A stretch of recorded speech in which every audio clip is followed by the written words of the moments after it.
With the second pick in the 2023 NBA Draft, the Charlotte Hornets select Brandon Miller from the University of Alabama. The number 2 overall pick of the 2023 NBA Draft, Brandon Miller of the Charlotte Hornets, was in need of redemption after a summer filled with negative headlines as well as negative performance. Today we're going to talk about how he has been redeeming himself through his play on the basketball court to start the regular season.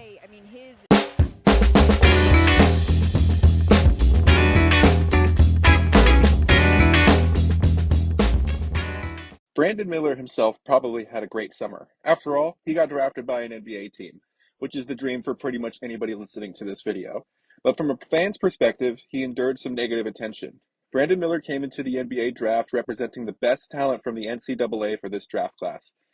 Getting drafted over the G League Ignite's Scoot Henderson, who was the number 2 pick behind Wembanyama on almost everybody's lists, immediately put a bigger spotlight on him. His response to that in Summer League was not great. The counting stats were okay: 15 points, 6.8 rebounds, 3.4 assists, 1.2 steals, while making 2 threes per game. Where he was lacking was his decision-making, which led to shooting 38% from the field, 31% from 3, and committing 2.6 turnovers per game. In dynasty drafts, this led to some choosing Amen Thompson over Miller after Amen's insane defensive display in the one Summer League game he played. But we are now seeing Brandon Miller be the first one to find his stride in his rookie campaign.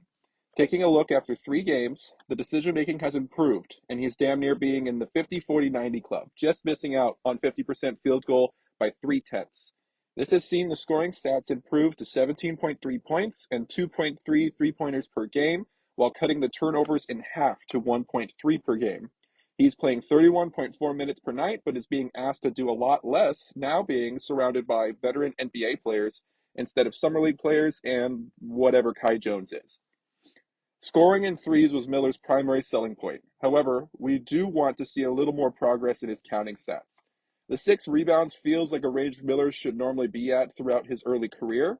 It's at least above the league average in rebounds. However, I hope to see an increase more towards his college number of 8 rebounds per game, and this should happen as he gains size and strength with age and being in the NBA.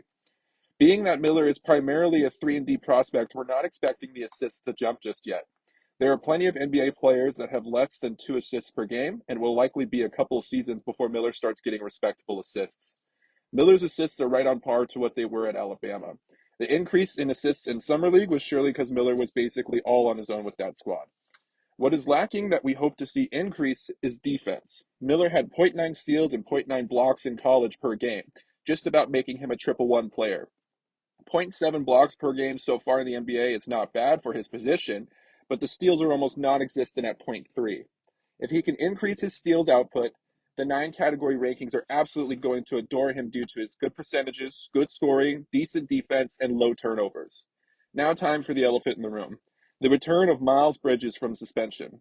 There has been no further action from the NBA in regards to more time suspended or any other type of punishment Bridges may receive from even more legal problems that have surfaced recently. Miller, Gordon Hayward, and P.J. Washington, as well as some other bench players, all may see a hit to their minutes in order to fit Miles Bridges into the rotation. Miller should also likely see a cut to that 20% usage rate. However, as we all know, Gordon Hayward rarely can stay healthy all year.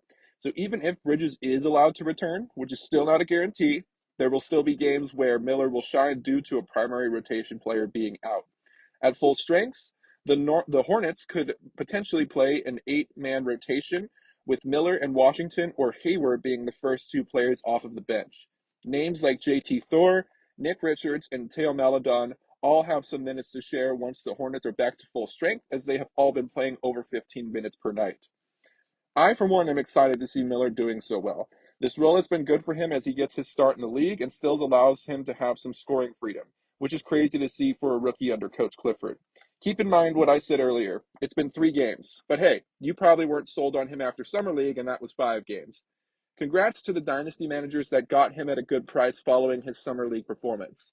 After 2 wastes of first-round picks in 2021, the Hornets are turning it around with Mark Williams in 2022 and now Brandon Miller in 2023.